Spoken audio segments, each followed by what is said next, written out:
তো hello everyone, চলে আসলাম নতুন আরেকটা ভিডিও নিয়ে। আর আজকে আমি আর মা রেডি হয়ে বাড়ি থেকে বেরিয়ে পড়লাম, কারণ আজকে আমি আর মা যাচ্ছিলাম আমার মেজদির বাড়ি। আর মেজদির বাড়ি যাওয়ার কারণ ছিল কার্তিক পুজো। তো যার কারণে বাড়ির থেকে বেরিয়ে সোজা হরিণঘাটা চলে গেলাম। হরিণঘাটা গিয়ে অটোতে উঠে পড়লাম, আর 5 মিনিটের মধ্যে অটোও ছেড়ে দিল। তো তারপরে সোজা চলে গেলাম মেজদিদের ওখানে বাজারে। মা অটোর থেকে নামার পরে একটু মিষ্টি নিয়ে নিল, কারণ যেহেতু পুজো ছিল তার জন্য। তো তারপরে মিষ্টি কিনে সোজা চলে গেলাম দিদিদের বাড়িতে। আর গিয়ে দেখলাম ঘরে কেউ নেই। তো তারপরে নিজেরাই ঘরে ঢুকে গেলাম। মাসি ওরা ছিল একটু দোকানে, কারণ হচ্ছে যেহেতু কার্তিক পুজো আর দিদিদের যেহেতু দশকর্মা দোকান, তো দোকানে একটু বেচা কেনা হচ্ছিল, যার কারণে মাসি দাদা ওরা সবাই ছিল দোকানে। তো তারপরে ঘরে গিয়ে দেখলাম যে দিদি রান্নাঘরে রান্না করছে। তো দিদি বললো যে তাহলে ফ্রেশ হয়ে নে, যার কারণে ফ্রেশ হয়ে নিলাম। ফ্রেশ হয়ে রান্নাঘরে গিয়ে দেখলাম যে মা আর দিদি মিলে কাটাকুটি করছে সব কিছু, কারণ রাত্রে যেহেতু পুজো তার জন্য রান্না বান্না করার জন্য। তারপরে দিদি আমাকে বললো তুই খেয়ে নে। তো আমিও খেয়ে নিলাম, কারণ যেহেতু সকালবেলা বাড়ির থেকে বেরিয়েছিলাম না খেয়ে, তো খিদেও পেয়ে গেছিলো। তো যার কারণে আমি খেয়ে নিচ্ছিলাম। আর দিদি যেহেতু উপোস ছিল, দিদি খায়নি। আর মা একটু রান্না বান্নায় ব্যস্ত ছিল বলে মাও খায়নি। তো আমি একাই খেয়ে নিচ্ছিলাম।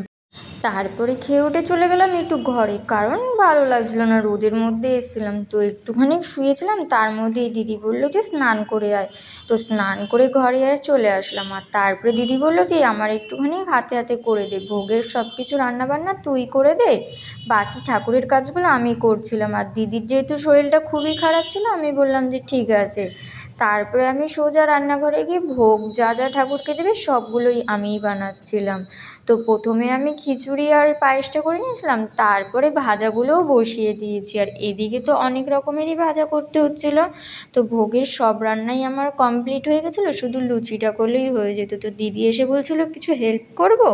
আমি দিদিকে বললাম যে না, আমি করে নিতে পারবো, তুই গিয়ে ঠাকুরের কাজগুলো কর। তো ওই দিকে দিদি ঠাকুরের কাজগুলো সব গুছিয়ে নিচ্ছিলো যেখানে পুজো হবে, আর এই দিকে আমি লুচিটাও ভেজে নিলাম। লুচিটা ভাজা হয়ে গেলেই আমার সব কমপ্লিট হয়ে যেত।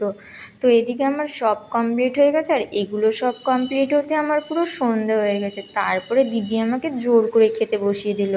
আমার তো খেতে ভালোই লাগছিলো না, এদিকে আমার হাতটাও একটু ছ্যাঁকা লেগেছিলো কড়াইতে, তো খেতে পারছিলাম না যার কারণে।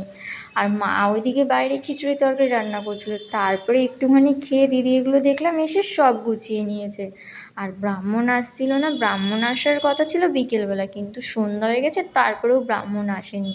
তো আমি ভাবলাম ঘরে গিয়ে আমি একটু ঘুমিয়ে নিই, শরীরটা ভালো লাগছিল না। তো এইদিকে ঘরে গিয়ে ঘুমাচ্ছিলাম, তার মধ্যেই টের পেলাম যে পুজোর আওয়াজ শুরু হয়ে গেছে। আর আমাকে কেউ ডাকেও নি, পুজো শুরু হয়ে গেছে, কারণ আমার শরীরটা ভালো লাগছিল না বলে। তো তারপরে চলে আসলাম ঠাকুরের এখানে, এসে দেখলাম পুজো হচ্ছে।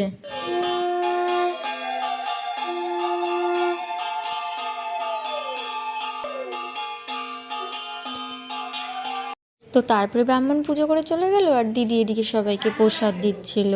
তো প্রসাদ খেতে খেতে টের পেলাম যে সোনু আর দিদি এসে। আর দিদি আমার রাত্রেবেলায় এসেছিলো, কারণ দাদার অফিস ছিল, যার কারণে দিদি সকালে আসতে পারেনি। দাদা অফিস থেকে আসার পরেই দিদি এসছে। তো তারপরে প্রসাদ খেয়ে নিলাম। আর প্রসাদ খাওয়ার পরে রাত্রে আর কিছু খাইনি, কারণ পেটে একটিও জায়গা ছিল না।